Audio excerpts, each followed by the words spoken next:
হয়ে গেছে 5 তারিখ 5 ডিসেম্বর। তো আমরা শিলিগুড়ি ছাড়াচ্ছি, বাইপাস নিয়েছি, ফুলবাড়ি বাইপাস। তো আমরা মহানন্দা ব্যারেজ পেরিয়ে এখন জলপাইগুড়ির দিকে যাব।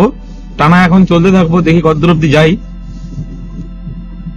আর সূর্য উঠে গেছে এখন, আগের থেকে ঠান্ডাটা একটু কমেছে নাকি জয়দীপদা? হ্যাঁ, জিমনি কিন্তু অসাধারণ পারফর্ম করেছে হাইওয়ের উপরে, সত্যি কথা দারুণ এসছি আমরা। 11 ঘন্টাতে শিলিগুড়ি চলে এসেছি কলকাতা থেকে, বাটানগর থেকে, তাও প্রথমবার, এবং কোনো হেকটিক ছাড়াই। ট্রাফিক অনেক কম ছিল, ওই সকালের দিকে শুধু কুয়াশা পেয়েছি। তো আজকের এই সেকেন্ড এপিসোডে আমরা দেখাবো কি করে আসামের কোথায় পৌঁছাতে পারি, তাই তো নাকি? হ্যাঁ ঠিক। আমরা 6:40-এ স্টার্ট করলাম। তার আগে একটু ফ্রেশ হয়ে নিলাম, মানে দাঁত মাজা হয়ে গেছে আমাদের। হ্যাঁ, তো আগে চা আর ব্রেকফাস্টের জন্য একটু দাঁড়াবো, তারপরে টানতে থাকবো। দেখি কতদূর অব্দি পৌঁছাতে পারি। চলো চলো চলো, কাঞ্চনজঙ্ঘা তো এখান থেকে দেখতে পেলে না ফগের জন্য। হ্যাঁ চলো গিয়ে আগে কি দেখতে পাই। ডে টাইম অবশ্য এখন অনেক কম। অনেক কম। তাহলে মহানন্দা ব্যারেজের চ্যানেল এটা।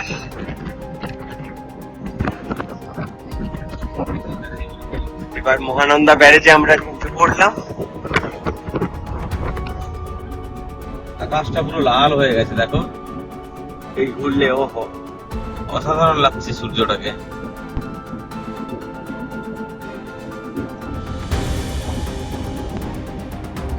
গাছের ফাঁকে লুকোচুরি খেলছে।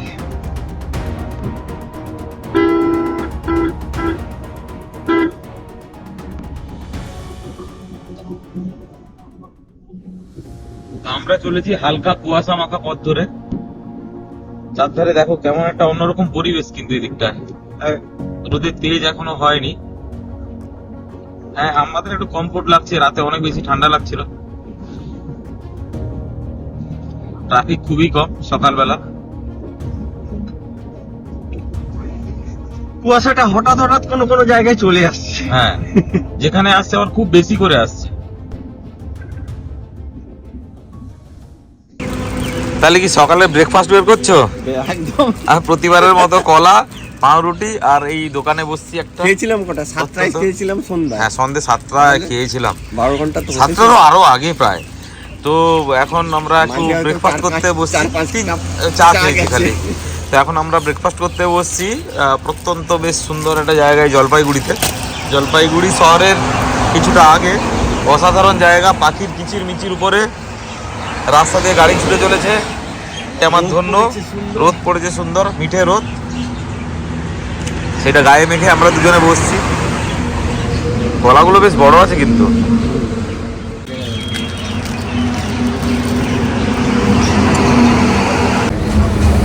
তাহলে ডিমের অমলেটটা দিয়ে গেল।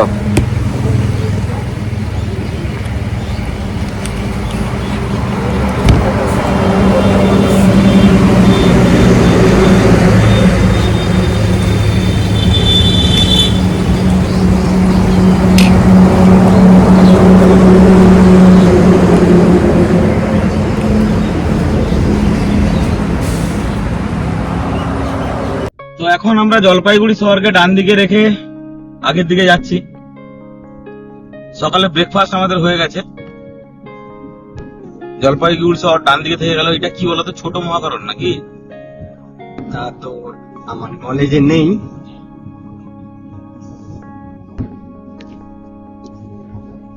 দারুণ বিল্ডিংটা কিন্তু। লেখা আছে। আমরা তো জলপাইগুড়ি পেরিয়ে অনেকটা চলে এসেছি। তো তাহলে আমাদের তো একবার কোথাও রিফ্রেশ হতে হবে আগে গিয়ে। আমরা চাইছি আগে আসামে ঢুকে পড়ি নাকি? চলো দেখা যাক কতটা যাওয়া যায় ফাঁকা জায়গায়, কেন ট্রাফিকের বেশ ট্রাফিক রয়েছে, প্রচুর ট্রাফিক রয়েছে। একবার দাঁড়িয়ে যাওয়া মানে এগুলোতে সব আবার সামনে চলে আসবে। বর্ডারটা পেরিয়ে গেলে অনেক গাড়ি এখানে দাঁড়িয়ে যায়। হ্যাঁ, তো ইজি হবে। চলো আমরা চলতে থাকি এখন। আর বর্ডারেও তো আমাদেরকে একবার ব্রেক নিতে হবে, কারণ তেলও হ্যাঁ, রিফিল হ্যাঁ। করতে হবে। আসামে ঢুকে একটু পেট্রোল নেবো, ওখানে দাম কম আছে। কি হয়েছে দেবাশিস বলো তো? ওই একটা না ব্রিজের উপরে একটা ট্রাক বেশ ভয়ানক অ্যাক্সিডেন্ট হয়েছে বুঝলে, সেই জন্য এরকম লম্বা লাইন লেগে গেছে। জাস্ট জলপাইগুড়িটা পেরিয়ে আসার পরে পুলিশ চলে এসছে যদি বা এই যে ট্রাকটা, পেছনের ট্রাকটা কি ভয়ানক দেখেছো? আর যেটাকে উপরে হ্যাঁ, কোচিং করেছে, এটা তো টো করেছে। হ্যাঁ খুব ভয়াবহ অ্যাক্সিডেন্ট হয়েছে একদম। প্রায় 1 কিলোমিটারের উপর এই বেশি আমরা কিলোমিটার বেশি ব্যাপারে, হ্যাঁ। ক্রস করে এলাম, রং সাইড দিয়ে ব্যাক সাইড দিয়ে সব রকম ভাবে ট্রাকটা অ্যাক্সিডেন্ট হয়েছে। পুরো মুচড়ে গেছে।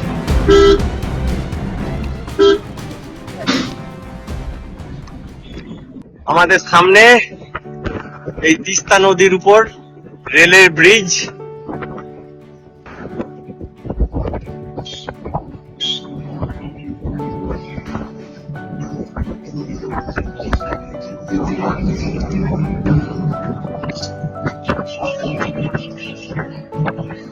অনেকটাই লম্বা ব্রিজটা।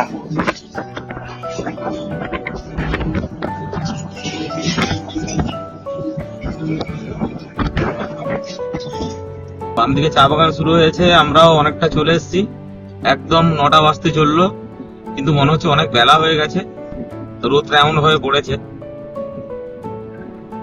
বানারহাট নাকি গ্যার কাট গায়ের কাটা, আমরা এখন গায়ের কাটা চা বাগান তো আমরা শিলিগুড়ি ঢোকার আগে থেকেই পাচ্ছি, পেয়েছি, হ্যাঁ। ঘোষপুকুর ঢোকার অনেক আগে থেকেই, কিন্তু মাঝে অনেকটা জায়গা পাইনি, আবার পাচ্ছি। তাহলে আমরা জলদাপাড়ার কাছাকাছি এসে গেছি নাকি?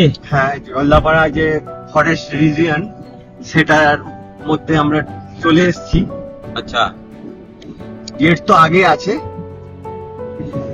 যেখানে সাফারি করানো হয়। হ্যাঁ। চলো যেতে থাকি এখন। শরীরে একটু এনার্জি কমে গেছে। আর এইরকম সিনিক রাস্তায় বেশ ভাল লাগে, দেখো। দারুন দারুন, কিন্তু বাজে মাত্র সকাল 9:44, কিন্তু মনে হচ্ছে অনেক দুপুর হয়ে গেছে না তাইদা? সেটার কারণ মাত্র বলবে না, কারণ আমরা ততক্ষণে অনেক এগিয়ে যাওয়ার কথা ছিল। আজকে তো ট্রাফিক প্রচন্ড, একদম। এই প্রথম পেলাম যে অনেকটা ট্রাফিক ফ্রি যাচ্ছি আমরা, তাই না? হ্যাঁ, এই যে তাহলে? এখানে একটা গেট আছে, হ্যাঁ, এটাই সাফারি gate। করানোর একটা গেট আছে জলদাপাড়া ঢোকার জন্য ডান দিকে। আর এইদিকে আশেপাশে অনেক হোমস্টে আছে বুঝলে জয়িতা, আচ্ছা, থাকার এখানে বন্দোবস্ত রয়েছে, মানে প্রচুর হোমস্টে আছে। কোর এরিয়ার বাইরে। হ্যাঁ, কোর এরিয়ার বাইরে, দেখো রাস্তা বাম দিকে ফলো করবে। আচ্ছা,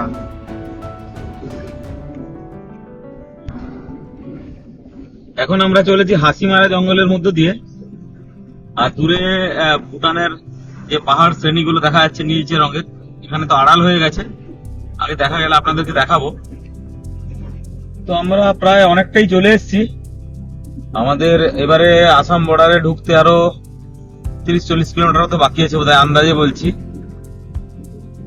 তারপর হ্যাঁ 50-এর কাছাকাছি হয়ে যাবে। 50-এর কাছাকাছি। তো তারপরে আমরা আজকে আসামে দুপুরে লাঞ্চ করব ঠিক করেছি। আগে আলিপুরদুয়ারের মোড়টা আসবে, হ্যাঁ, যে মোড় থেকে ডান দিকে গেলে আলিপুরদুয়ার সদর শহর পড়বে।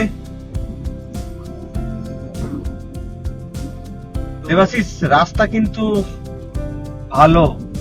হ্যাঁ, জি। রাস্তা একদম অসাধারণ রাস্তা। হ্যাঁ, রাস্তা রাস্তা অসাধারণ। কিন্তু দারুণ। আমরা তো অনেকটাই চলে এসেছি, বাড়ি থেকে চলে এসেছি 777 বুঝলে, মানে পাটানগর থেকে। তার সাথে যদি তুমি নিজের বাড়ি যোগ করো, ওটা তো 150 কিলোমিটার ওটা। হ্যাঁ, তাহলে তোমার 800 900 920-23 কিলোমিটার হয়ে গেছে। তা বেলা 11টায় আমরা ঢুকে পড়লাম দাদা আসামে বুঝলে। এটা একদম পশ্চিমবঙ্গের প্রান্তীয় জেলা হ্যাঁ, কুচবিহার, সেটা থেকে আসামে ঢুকলো। হ্যাঁ। তো ওখানে একটা জায়গা পয়েন্ট করা আছে, সেটা আপনাদের পরে দেখাবো আগে গিয়ে। শ্রীরামপুর বর্ডার। আমাদের গাড়ির তেলও নিতে হবে আমাদেরকে। কি নদী? নদী তো নাম আমিও জানি না, কিন্তু এই নদীটা মোটামুটি সীমানাকে আসাম- আলাদা করে, আসাম আর ওয়েস্ট বেঙ্গলের সীমানাকে। হ্যাঁ, মোটামুটি এ করা হয়। ওপারেও যদি কিছুটা বেঙ্গল থাকতেও পারে, সেটা বলতে পারবো না। তো মোটামুটি এখানে একটা বেঙ্গল পুলিশের পোস্ট আছে। চেকপোস্ট ছিল। এখানে আবার আসাম চেকপোস্ট নাকি এটা? কি এটা বলো তো? টোল নেওয়া হবে আসামের মধ্যে। ঢুকে গেছি, এই যে দেখাচ্ছে গুয়াহাটি 260। তাহলে আমরা আসামের কোকরাঝাড় জেলায় প্রবেশ করলাম। একদম। এখন বেজে গেছে কটা আমাদের? 11টা 18। 18। অনেক ফাস্ট আছি আমরা, দেখা যাক। তো আমাদের খেতে হবে, ফ্রেশ হতে হবে, গাড়ি তেল ঢোকাতে হবে, এখন এই 3টে কাজ আছে। শ্রীরামপুরে পৌঁছে গেলাম মোটামুটি। আমরা NH27 ধরে চলেছি এখন বঙ্গাইগাঁওর দিকে। তো আজকে আমাদের ডেস্টিনেশন রেখেছি ঢেকিয়াজুলি বলে একটা জায়গা, একটা প্রান্তিক জায়গা আসামের। তো ওখানে আমরা থাকবো, ওখান থেকে অরুণাচল কাছেই পড়ে। তো ঢেকিয়াজুলির ডিস্টেন্স প্রায় 300 কিলোমিটার। আমরা এখন যেখানে আছি সন্ধে হয়ে যাবে, তো ওখানে যদি আমরা হোটেল পাই ওই অবধি পৌঁছানোর চেষ্টা করব। তো আমাদের সঙ্গে থাকুন। আর এই যে আসামের গ্রাম্য যে রূপ আমরা যেটা তুলে ধরছি আমাদের ক্যামেরা দিয়ে, দেখুন আপনারা, খুব ভালো লাগবে। দেখো জয়দীপ দা, আগেরবার আমরা যখন জলপাইগুড়ি পেরিয়ে আসছিলাম, পুরো এন্টার ওই দিন ওয়েদার এত ভালো ছিল। এন্টার স্নোকেপ মাউন্টেন থেকে শুরু করে কাঞ্চনজঙ্ঘা থেকে শুরু করে পরে ভুটানের যে ফুটহিলসের যে পাহাড়গুলো পরিষ্কার দেখা যাচ্ছিল। আজকে আমাদের ব্যাড লাক কিছুটা, একটু ধোঁয়াটে আছে। হ্যাঁ, ওই মানুষের যে অভয়ারণ্যের যে হ্যাঁ। রেঞ্জ গুলো সেগুলো তো দেখাই যাচ্ছিল। আর কাঞ্চনজঙ্ঘা আমরা শিলিগুড়ি থেকেই পেয়ে গেছিলাম। একদম একদম একদম। তো আজকে দূরে শুধু মেঘের ধুন্দরা দেখা যাচ্ছে। তো মানে আমরা যে ওই তোমার ফুলবাড়ি রোড, ঘোষপুকুর ফুলবাড়ি রোড, ওইখান থেকেই দেখা যাচ্ছে। এবং আমরা অনেকক্ষণ টাইম ওখানে স্পেন্ড করেছিলাম। দাঁড়িয়েছিলাম, দাঁড়িয়ে ভিডিও করছিলাম আমরা। ওটা হয় কোনোবারে তোমাকে প্রকৃতি দেবে, কোনোবারে দেবে না। দেবে না। তো ঠিক আছে, সবকিছু নিয়েই চলতে হবে। অবশ্যই। তো আমরা এখন চলেছি NH27 ধরে। আপনাদের ভালো ভিডিও দেখানোর জন্য জয়দীপদা পুরো কাঁচ পরিষ্কার করছে, ময়লা হয়ে গেছিল। আমাদের লাঞ্চ হয়নি এখনো, প্রায় 12টা 35 বেজে গেছে। তো এরকম প্রত্যন্ত আসামের জায়গা, আমরা দাঁড়িয়ে আছি এক জায়গায়, একটু রেস্ট নিয়েছি। জয়দীপদা কাজ মুছছে যাতে ভালো করে আরো ভিডিও তোলা যায় আর কি। দাদা, আমি বোর্ডে দেখলাম হ্যাঁ, বঙ্গাইগাঁও আরো প্রায় 40 কিলোমিটার পৌঁছাতে হবে, বুঝলে? আচ্ছা তো আমাদের তো লাঞ্চ হয়নি, না। প্রায় 1টা বাজতে চললো।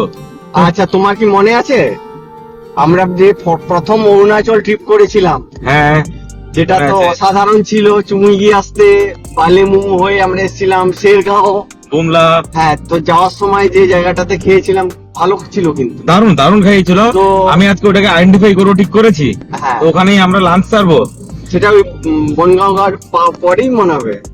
আচ্ছা জয়দীপ, একটা কথা সবাইকে বলি, সব দর্শকদের জন্য, আমরা রিস্ক নিই না, কিন্তু কাল থেকে আমরা গাড়ি চালিয়েছি, এখনো অব্দি বাটানগর থেকে 860 কিলোমিটার হয়ে গেছে, বুঝলে? হ্যাঁ তো আমরা একদিনেই কিন্তু আরামসে আসাম ঢুকে গেছি, একদম সুস্থ কন্ডিশনে। হ্যাঁ, হ্যাঁ, তো আরো আমাদের প্রায় 300 কিলোমিটার মতো যেতে হবে, মানে 250 কিলোমিটার উপরে যেতে হবে। তুমি যেখানে ঢেকুয়াজুলি যেতে বলেছো, হ্যাঁ, তো হলে আমাদের অনেক কিলোমিটার কিন্তু কভার হয়ে যাবে কাল হ্যাঁ, থেকে। অবশ্যই অবশ্যই। তাহলে কাল থেকে আমরা অরুণাচলে চলে যেতে পারবো, এটা ভেবে দেখো। আমরা ডেকুয়াজুলিতে থাকি কিংবা তোমার একবার ওই গোগরাপাড়ে ছিলাম, হ্যাঁ, গোগরাপাড়ে ছিলাম। হ্যাঁ, ভালো রেট ছিল। খারাপ নয়, ভালো ছিল। আমরা মেনলি যেটা দেখি যে পার্কিং এর যেটা একটা গাড়ি পার্কিং, হ্যাঁ প্লাস অন রোডে থাকলে ভালো। হ্যাঁ, তো এই দুটো লোকেশনের মধ্যে আমরা একটা সিলেক্ট করব। একদম। আমরা কাজলগাঁও বলে একটা জায়গা পেরিয়েছি, জাস্ট বঙ্গাইগাঁওর কিছুটা আগে। এবারে বঙ্গাইগাঁও তো ডান দিকে থেকে যাবে, আমরা বাইপাস দিয়ে বেরিয়ে যাব। তো বঙ্গাইগাঁও কিন্তু one of the biggest refinery in India, মানে এখানে, তাই তো নাকি?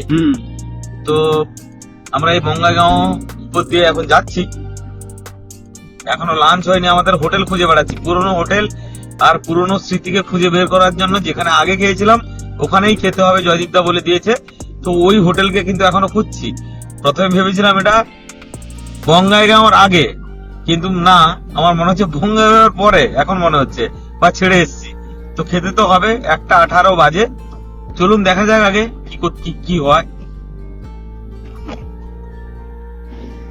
ভাই 900 কিলোমিটার পথ পেরিয়ে লাস্টে ছোট টিলা পাহাড়ে দেখা পেয়েছি। যদিও কাল থেকে আমরা পাহাড়ের মধ্যেই থাকবো, এটা ইয়ার্কি করলাম। তো যেহেতু আজকে ফগি হয়ে যাচ্ছিল, আমরা শিলিগুড়ির বা ভুটানের ফুটহিলস এর কোনো কিছুই দেখতে পাইনি। এখন আমরা বঙ্গাইগাঁও বেরোনোর পর এখানে একটা ছোট রেঞ্জ আছে, আমি জানি না কি রেঞ্জের নাম, এটা হয়তো আমরা গুগল দেখে বলতে পারবো। তো সেইটা এখন দেখা যাচ্ছে। এখনো খাওয়া হয়নি আমাদের, 1:24 বেজে গেছে। গাড়ি ছুটে চলেছে কলকাতা থেকে টানা। আর এই সুপুরি গাছের একটা যে সংমিশ্রণ, এটা কিন্তু অসাধারণ, আসামের সাইডের একটা ট্রেডমার্ক, একটা বিউটিও বটে।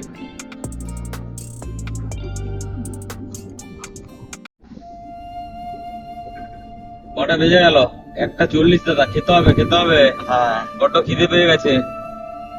দেখো এবারে ধাবা হোটেল যা আছে দেখো। দেখছি ভাই বাজে দুপুর 2টো, বঙ্গাইগাঁও পেরিয়ে প্রায় চলে এসেছি 20 কিলোমিটার। খাবার খুঁজতে খুঁজতে লাস্টে একটা ধাবা পেয়েছি, মা লক্ষ্মী ধাবা, আর ধন্যকে দাঁড় করে দিয়েছি। আমি বললাম যাই খাবার পাওয়া যায় খেয়ে নিই, আসামিস ফুড, আসামিস ভেজ থালি, দেখি কি দেয়। বাজে 2:30, তো আমাদের লাঞ্চ হয়ে গেল। তো আমরা এখন বেরাচ্ছি আগে ঘোগরাপাড়ের দিকে, বা মঙ্গলদুই, বা ঢেকুয়াজুলি, দেখি কোথায় গিয়ে থাকা যায়। তো মোটামুটি আমরা 3:45 নাগাদ সন্ধ্যাবেলা হতে চলেছে, নলবাড়ি পৌঁছে গেছি না? এটা নলবাড়ি বাইপাসের উপর যে ডান দিকের রাস্তাটা ঢুকে যাচ্ছে নলবাড়ি শহরের দিকে। তো আমরা মোটামুটি ঠিক করলাম যে না আর বেশি যাব না। অলরেডি কলকাতা থেকে 1016 কিলোমিটার আমরা চলে এসেছি। তো সেই জন্য আমরা চাইছি যে আগে ঘোগরাপাড় বলে একটা জায়গা আছে, আমরা আগে একবার ছিলাম, তো জায়গাটা রাস্তার উপরে, ঠিকঠাক জায়গা, তো ওখানে থেকে যাব, তাই তো? হ্যাঁ, তো ওটা এখান থেকে আগে 9 কিলোমিটার আগে পড়বে। তো এরকম হয়েছিল বিকাল 3:30 নাগাদ আমার দুজনে মিলে ঘোগরাপাড় বলে একটা জায়গাতে এসে পৌঁছেছিলাম। হয়তো আমরা আগে যেতে পারতাম, কিন্তু যেহেতু গাড়ি প্রায় 1000 কিলোমিটার চলে গেছিল, 1000 কিলোমিটার অ্যাভাব, আমরা ভাবছিলাম যে একটু রেস্ট নেব। তো আমরা ঘোগরাপাড়ের একটা NH এর উপরে, NH27 এর উপরে একটা হোটেল আছে, অহম না কি বলে, অহম কিচেন, AXOM। তো এখানে আমরা থেকে গেছিলাম। তো হোটেলটা আমরা আগে একবার থেকেছিলাম, আমাদের ভালো লেগেছিল। 1000 টাকা কত ভাড়া নিয়েছিল? হ্যাঁ, তখন 3 জন ছিলাম আমরা। এখন কত নিয়েছে ভাড়া? এখন 1000 টাকা বলেছে। 1000 টাকা নিয়েছে, একটা ভালো রুম দিয়েছে। আমাদের যেহেতু পূর্ব পরিচিতির ব্যাপার, সেজন্য ওনারা হয়তো আপনারা বার্গেনিং করলে বেটার রেটও পেতে পারেন, সেটা আলাদা কথা। তো এখন আমাদের খাবার দিয়ে গেছে, দেখাচ্ছি আমি। একটা অথেন্টিক আসামিস ডিশ আমাদের দিয়ে গেছে। আমি সবকিছু জানি না, জয়দীপদা একটু ইলাবোরেট করবে।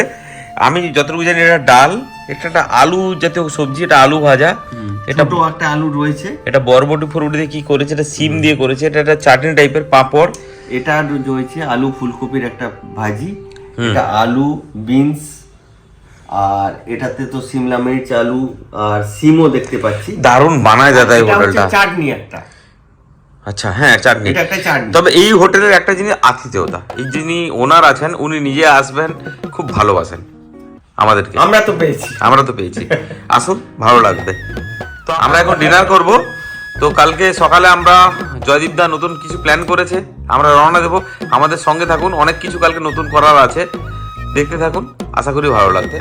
আর রুমটা আমি দেখিয়ে দিই, রুমটা এত বড় একটা হাউস রুম, এদিকে বাথরুম, এদিকে বেডরুম, দুজনে ঘুমাবো। বাইরে ঘোগরাপাড় স্টেশন। তো আমাদের এই দিনটা অসাধারণ কেটেছে। কালকে কলকাতা থেকে আমরা যখন বেরিয়েছি, এটা দারুণ, এই যে স্টেশন ঘোগরাপাড় রেলওয়ে স্টেশন, নয়েজ আসতে পারে, রেলওয়ে স্টেশন এটা। আর আমরা এই রুমটাতে আছি, অসাধারণ জায়গা। নেগেটিভ আছে, এদের লিফটটা এখন লিফট নেই, হ্যাঁ, 5 তলাতে হেঁটে হেঁটে উঠতে হয় আমাদের ব্যাগ নিয়ে। গত বছরে উঠে 1000 টাকা রুম, অসাধারণ জায়গা। তৈরির প্রসেসে রয়েছে, আর গিজারটাও রয়েছে তৈরির প্রসেসে। আশা করি নেক্সট টাইম আপনারা যদি আসেন হয়তো কমপ্লিটই পাবেন। তো এই ভিডিওতে এই পর্যন্ত। কালকে আমরা এখান থেকে যাব জিরো ভ্যালি, সেই অসাধারণ যাত্রাপথ দেখাবো। অনেক ডিস্টেন্স, কোথায় যাব, তো অনেক কিছু নতুন নিয়ে আমরা এই এপিসোডে আছি। যেহেতু অফবিট অরুণাচল, এখানে ক্যাম্পিং হবে, মজা হবে, আর আমরা অনেক নতুন জায়গায় যাব। আমাদের সঙ্গে থাকুন আর দেখতে থাকুন আমাদের এই অভূতপূর্ণ জার্নিকে।